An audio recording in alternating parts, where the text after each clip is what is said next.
Assalamualaikum warahmatullahi wabarakatuh. Berbeda dari kebanyakan provinsi lain di Indonesia, Aceh memiliki keistimewaan sendiri. Sejak dulu hingga sekarang, Aceh merupakan daerah mayoritas Muslim yang kini hidup dalam bingkai syariat Islam. Alasan sejarah membuat daerah ini memiliki otonomi sendiri. Aceh dianggap sebagai tempat dimulainya penyebaran Islam di Indonesia dan di Asia Tenggara. Sejarah mencatat, sejak awal abad ke-17, Kesultanan Aceh adalah negara terkaya, terkuat, dan termakmur di kawasan Selat Malaka. Aceh pertama dikenal dengan nama Aceh Darussalam pada tahun 1511 sampai dengan 1959 Masehi. Kemudian Daerah Istimewa Aceh pada tahun 1959 sampai dengan 2001 Masehi. Kemudian Nanggro Aceh Darussalam pada tahun 2001 sampai dengan 2009, dan terakhir Aceh 2009 sampai dengan sekarang. Sejak dulu Aceh sudah dikenal sebagai negeri yang melahirkan para wali dan ulama. Ada banyak ulama masyhur di Aceh yang kiprahnya sangat berpengaruh. Para ulama ini sangat dihormati karena dianggap berjasa dalam penyebaran Islam dan ilmu syariat. Dari banyak ulama di Aceh, ternyata ada 4 ulama besar yang sangat berpengaruh. Riwayat 4 ulama ini bersumber dari buku Paham Wujudiyah karya Abu Yaseh Muhibbuddin Muhammad Wali yang dirangkum Sejarah Aceh. Berikut nama dan kisah singkat 4 ulama masyhur tersebut. Syekh Hamzah Pansuri. Syekh Hamzah Pansuri adalah tokoh sufi terkenal di Aceh.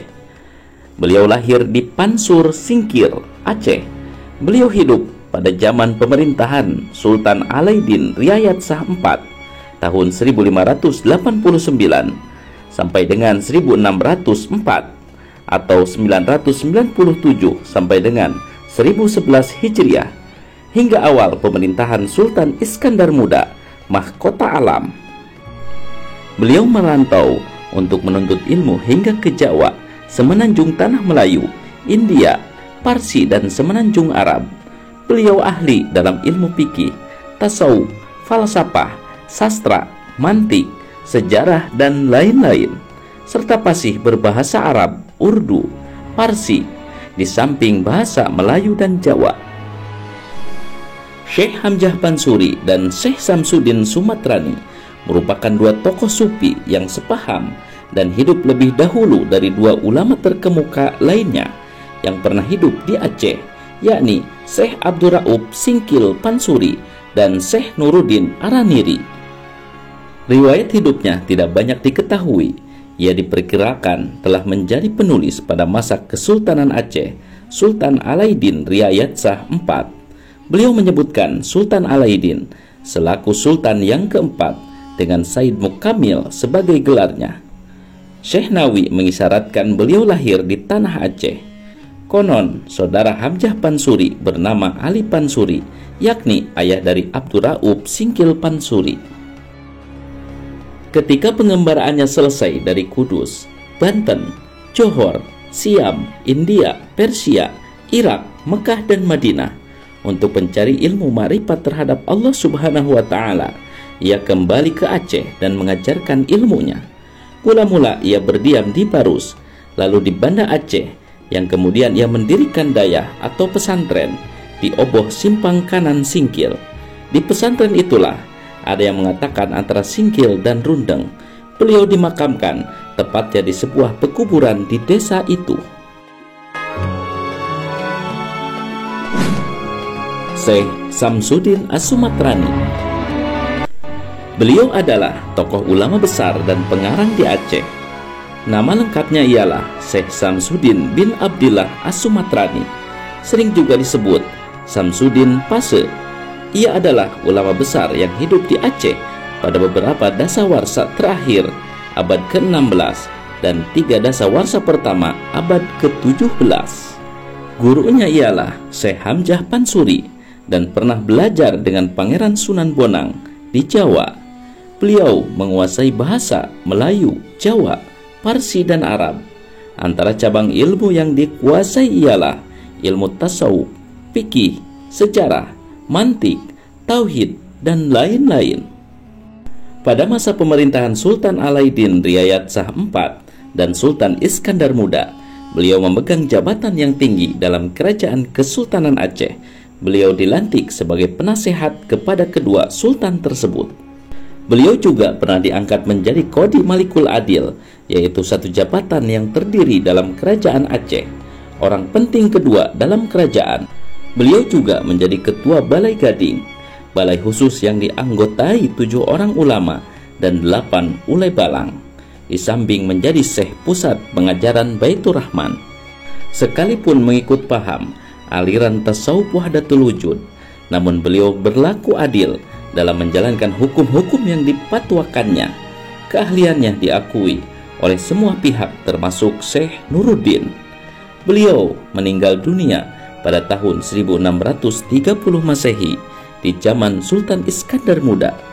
Banyak karangan-karangan beliau dan patwa-patwa beliau, di antaranya Sarah Rubai Fansuri, uraian terhadap puisi Hamzah Fansuri, dan lain-lain. Beliau adalah seorang ulama besar fikih dan tasawuf, seorang pelaut Belanda bernama Frederik de Houtman yang ditawan di Banda Aceh, menyebutkan dalam bukunya tentang Samsudin Sumatrani adalah seorang syekh penasehat agung raja. Syekh Nuruddin Araniri. Nama lengkapnya ialah Nuruddin Muhammad bin Ali bin Hasanji bin Muhammad Hamid Araniri Al-Quraisy Asy-Syafi'i. Beliau wafat pada 22 Zulhijjah 1069 Hijriah atau 21 September 1658 Masehi di kota kelahirannya, di kota Pelabuhan Ranir, Rander, Gujarat, India. Sayang, tahun kelahirannya tidak diketahui secara pasti. Beliau seorang ulama besar, penulis ahli pikir, dan Syekh Thariqat Rifaiyah di India yang merantau dan menetap di Aceh. Ia lahir sekitar pertengahan abad kedua, abad ke-16. Pendidikan awalnya dalam masalah keagamaan ia peroleh di tempat kelahirannya sendiri. Kemudian ia melanjutkan pendidikan ke Tarim, Yaman. Tarim adalah pusat studi ilmu agama pada masa itu. Setelah menunaikan ibadah haji dan ziarah ke makam Nabi Shallallahu Alaihi Wasallam pada tahun 1621 Masehi, ia kembali ke India. Setelah kembali ke India dan mengajar di samping sebagai Syekh Thariqat Rifaiyah, ia merantau ke Nusantara dan memilih Aceh sebagai tempat menetap. Ia datang ke Aceh karena mengetahui Aceh menjadi pusat perdagangan, kebudayaan, dan politik serta pusat studi agama Islam di kawasan Asia Tenggara, menggantikan Malaka yang jatuh ke penguasaan Portugis. Berkat kesungguhannya, ia berhasil menjadi ulama besar yang berpengetahuan luas dan tercatat sebagai Syekh Thariqat Rifaiyah dan bermadhab Syafi'i. Hubungan baik Syekh Nuruddin dengan Sultan Iskandar Sani di Aceh memberi peluang kepadanya untuk mengembangkan ajaran yang dibawanya. Beliau pernah menantang paham wujudiyah yang berkembang di Aceh pada masa itu. Untuk menyanggah paham wujudiyah yang dinilainya sesat saat itu, ia sengaja menulis beberapa kitab. Al-Quraisy pada lakob namanya menunjukkan ia dari kabilah terhormat, yaitu Quraisy.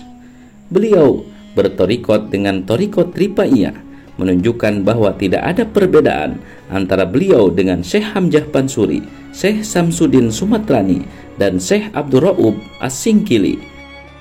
Sebab semuanya sama-sama pengikut Thariqat Sufiyah dan bermadhab Syafi'i. Syekh Abdul Raub As-Singkili. Beliau adalah salah satu dari 4 ulama terkemuka yang pernah lahir di Aceh pada abad ke-17. Sedangkan 3 ulama lainnya adalah Syekh Hamzah Fansuri, Syekh Samsudin Sumatrani, dan Syekh Nuruddin Araniri. Para ahli sejarah memperkirakan bahwa ia lahir sekitar tahun 1615 Masehi atau 1035 Hijriah di Singkil yang terletak di ujung paling selatan pantai barat Aceh, sekampung dengan Syekh Hamzah Pansuri dan juga putra dari saudara Syekh Hamzah Pansuri sendiri. Ia tumbuh dan berkembang sebagai calon ulama di Aceh pada masa negeri itu sedang berada dalam puncak kejayaan di bawah pimpinan sultannya yang terbesar, yaitu Sultan Iskandar Muda. Untuk memperdalam pengetahuan agamanya, ia berangkat ke Saudi Arabia sekitar tahun 1643 Masehi atau 1064 Hijriah pada saat negeri Aceh dipimpin oleh Sultan Sapiatuddin yang berada dalam kekacauan politik dan pertentangan paham keagamaan. Syekh Abdul Raub tidak segera langsung menuju Mekah, tapi terlebih dahulu bermukim pada banyak tempat yang menjadi pusat-pusat pendidikan agama di sepanjang jalur perjalanan haji. Setelah beliau sampai di Mekah dan Madinah, beliau melengkapi ilmu lahir, ilmu Al-Quran, tafsir, hadis, fikih yang telah dimilikinya dan dilengkapi pula dengan ilmu, yakni tasawuf dan thariqat. Setelah belajar di Madinah pada Syekh Thariqat Satariyah Syekh Ahmad Kusosi dan kemudian pada khalifah atau penggantinya Ibrahim Al-Qurani, beliau memperoleh ijazah dari pimpinan thariqat tersebut. Banyak guru-guru besar yang memberikan ijazah ilmu pengetahuan kepada beliau selama 19 tahun menuntut ilmu. Ketika pulang ke Aceh, Syekh Abdul Raub menjadi ulama besar yang memiliki ilmu yang luas. Menurut perkiraan para ahli, sekitar tahun 1662 Masehi atau 1083 Hijriah, peranannya sebagai pengajar thariqat Satariyah telah dimulainya di Madinah menjelang pulang ke Aceh. Beliau mengajar di Kuala atau Muara Kuruang, Aceh sampai wafat di daerah tersebut pada tahun 1693 Masehi atau 1105 Hijriah. Karena mengajar dan wafat di Kuala Aceh, ia kemudian dikenal oleh masyarakat Aceh dengan sebutan Syekh Kuala. Wallahu a'lam.